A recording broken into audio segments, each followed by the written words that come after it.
Thank you for coming with us on this journey to a golden future. We pray that today's broadcast will help you in some way to find, fulfill, and finish God's will for your life.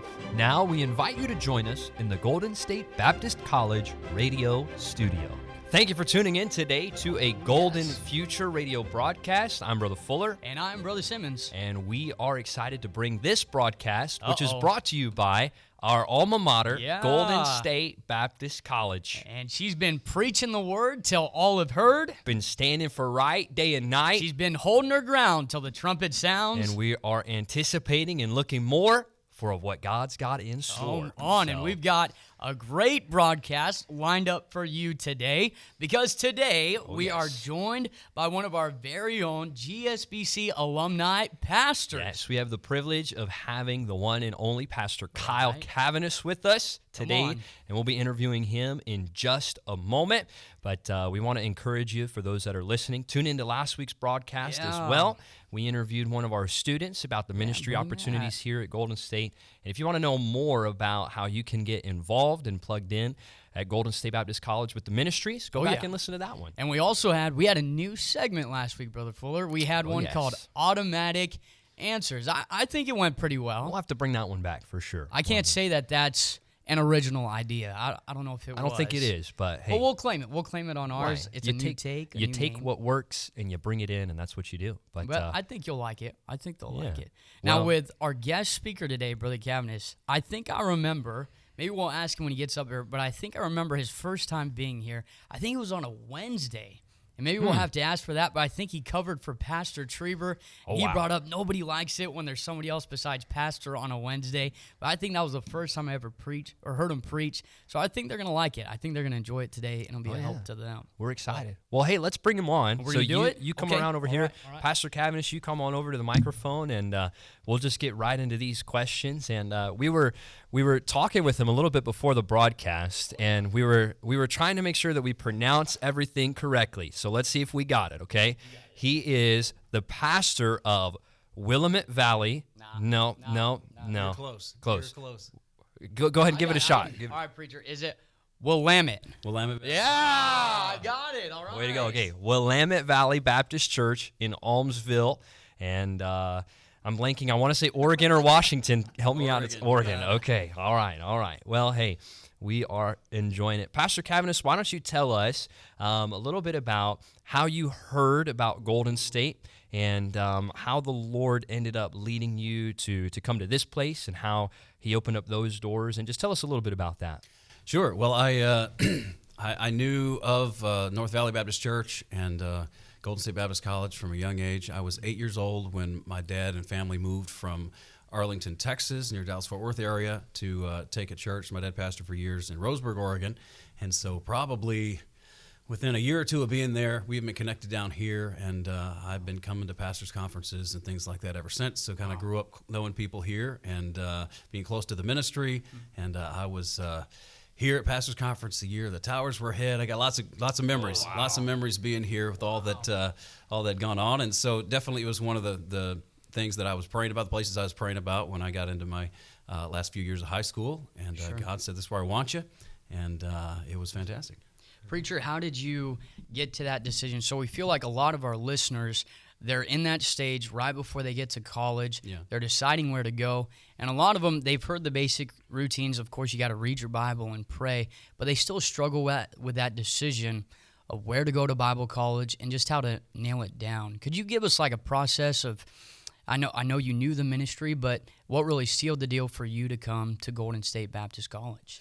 Sure. Well, the thing that I always encourage young people with is it can't ever be a list of pros and cons. It can't ever be a, who I know that went somewhere or something like that. Sure. Obviously, you're going to have wise counsel. You're going to have your parents' guidance and your pastor's guidance. And you're going to have some basic criteria for picking a college that you don't have to wonder how the Lord feels about it. You know, the college is going to need to have good preaching and good doctrine. It's going to need to have good music that's holding the line. It's going to need to have all those things in order. But inside of that, there's still some options that the kids pray about. And something that my father was very helpful, instrumental with me is just saying, it has to be God's will for your life. and really seeking that and asking him about that. And then once you find that and you embrace it and you go for it, doesn't matter, what happens. Doesn't matter if it's easy or if it's hard or if it's like you thought it was different. You're right where he put you. You're comfortable with that, and you're confident in that.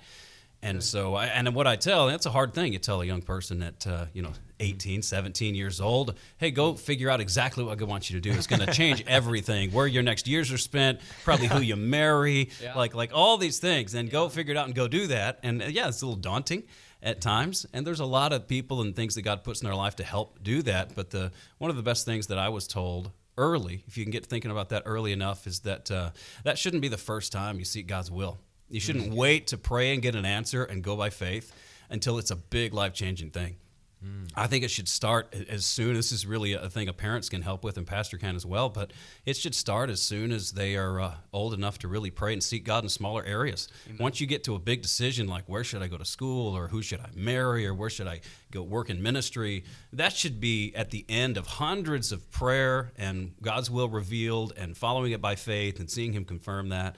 And so, even if you're just a year or two out from that decision, don't wait to seek God in many different areas.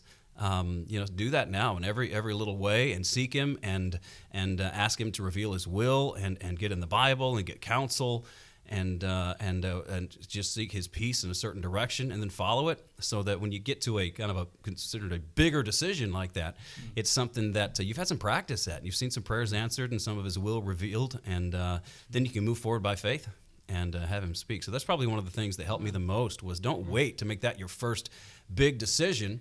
And the only thing I'd say that was more helpful than that was just the reminder that it's not something that you're having to figure out, determine, compare, all the rest. God knows what He wants for you. God knows where He wants you. He knows the wife and the husband question. He knows the ministry, all that stuff. And you got to want what He wants more than you want anything else, and more than you're afraid of anything else. And you find that, you're in good shape. Amen. Wow, man, I like that. Good. I was taking notes on this one. I know, you'll have to share those with me. We'll have to get that out to everybody else. Our second question is, obviously, God led you to Bible college, and you were here and, had all those experiences. It prepared you for the future. After Bible college, where did the Lord lead you? What kind of doors did He open for you after your time here? And then tell us about not only what those doors were, but how God kind of confirmed those things in your life as well. Yeah, so I graduated in 2010.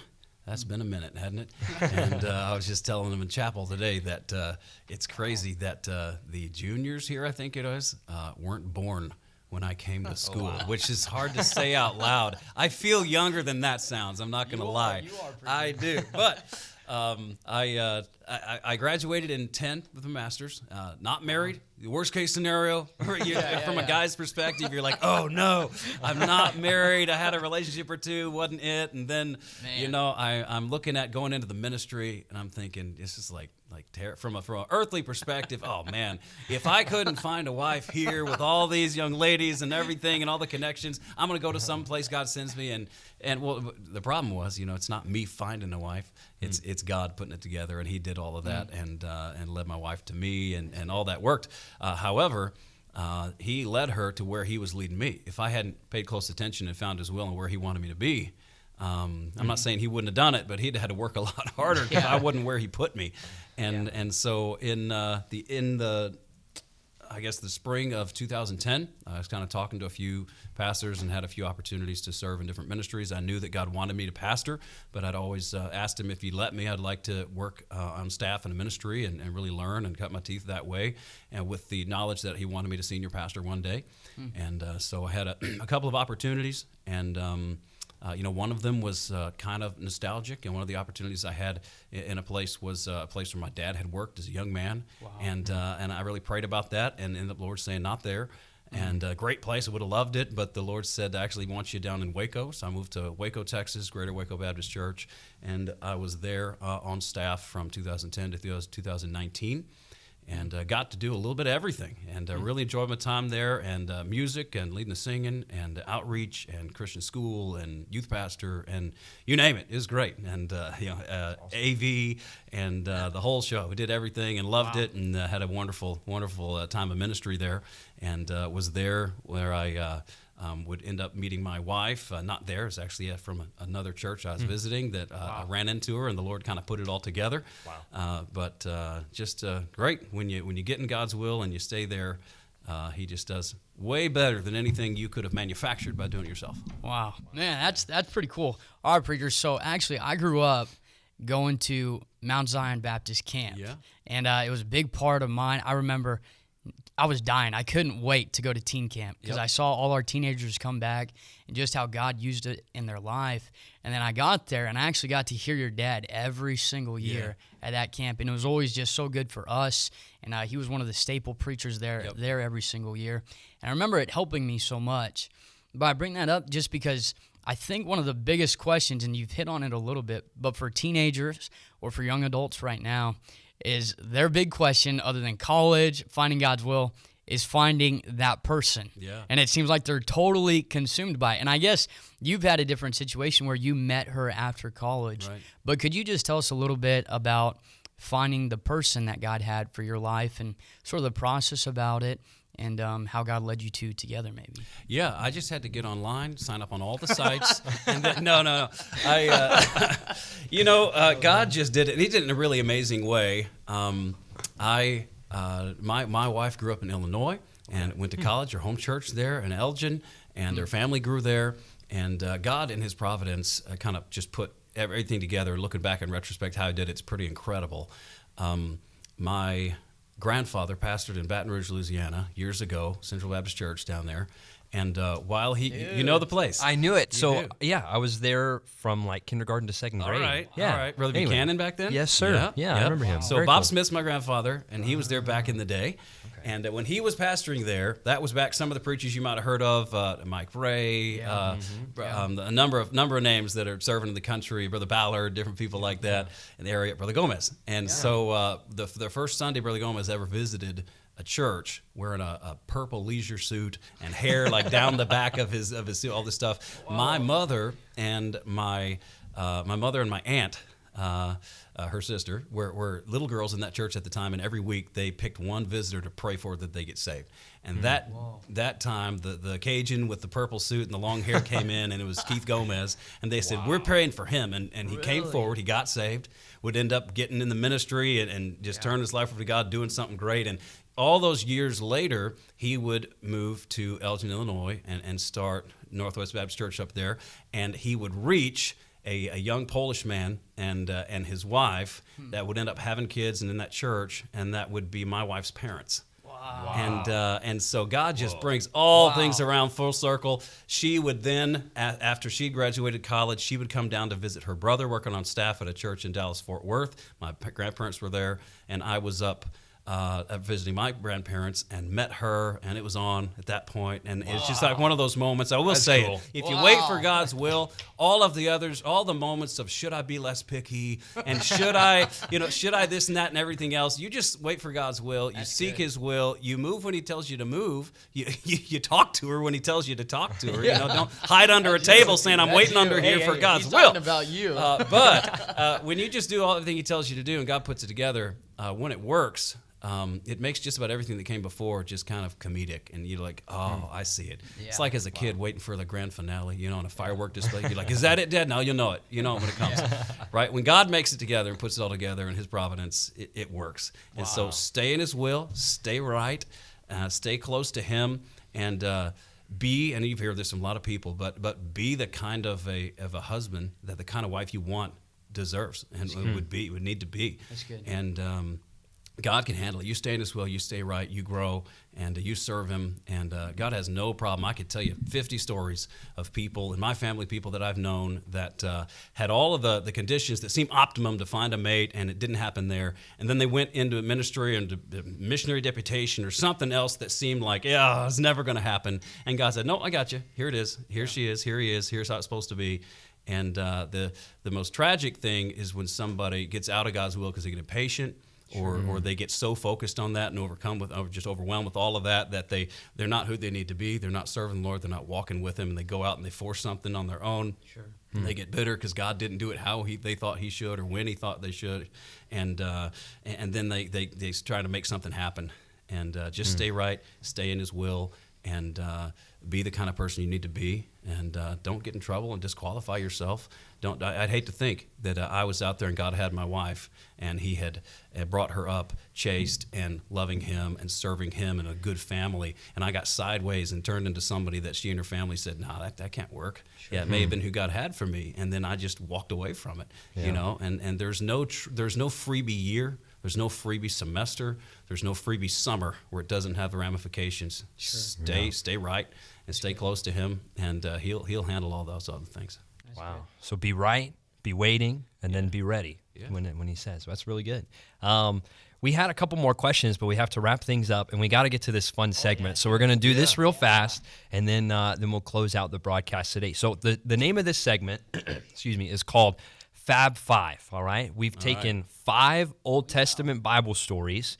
All right, and we're going to have you rank them 1 to 5, but you're not going to know which one's coming next. Okay, so I'm just going to give you one, and you have to put it somewhere on the list. Is this 1 to 5 in the list that I don't know, or 1 to 5 in the whole Bible? 1 to 5 in the list that you don't know. All right, that makes a lot of sense. Yeah. Okay, so we'll do that, and then we'll do. You won't know which one's coming next. You'll just have to kind of figure it out. Awesomeness, fabulousness. Yes, awesomeness. Okay. However you want to put it. All right. All right. So we've got 5, and there's really no right or wrong answer. It's just kind of fun to see where things end up. So here's your first one. Put this 1 through 5. We're gonna go with Moses and the 10 plagues, but we're gonna add the crossing of the Red Sea. So that whole story right there. All right. Put that one somewhere in 1 to 5. Not knowing. Pretty good. That is pretty good. 1 being the most fabulous. Yes, 1 being the best, 5 being still really amazing, but I can't make it number 1. So I'm gonna cop out here and go 3. All right, right in the middle. I like it. That's a Middle. smart move. That's a smart amazing. move. You give us the second one, Brother Simmons. All right. So you put that at number 3 for your second one in the list. You've got to rank Daniel and the Lion's Den. Oh man, that's a good one, but I'm gonna have to go 4. Really? Because I think 10 plagues Red Sea for me. Okay. It's got to beat a little bit. Now, if I was Daniel, I would disagree. Obviously. Good. Okay, so we got 3 and 4. Here's your next story: David and Goliath. David and Goliath. That's it, man. Can I go? Let's see here. You can't switch them. No, I won't be doing any switching. But I think to be accurate there, I'm going to go 3.5.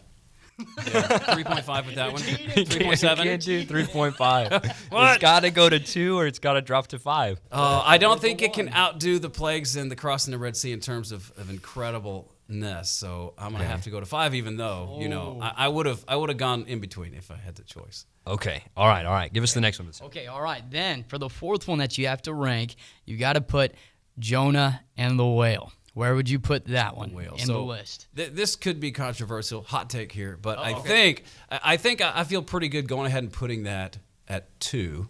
Okay. Because it certainly isn't below 3. However, I think the thing that pushes over the edge is if you allowed me in that story to include the revival in Nineveh. You've got to include but that. If you take the miracle and then you add into it the massive revival, and then the whole gourd business, that's amazing. So if I can include the whole thing, I feel pretty good at 2 there. Yeah, we'll let you include the whole thing. That's pretty spectacular in terms of impact, All right, and so your last better be good. You guys don't let me down. I don't know. We'll see. Your last one.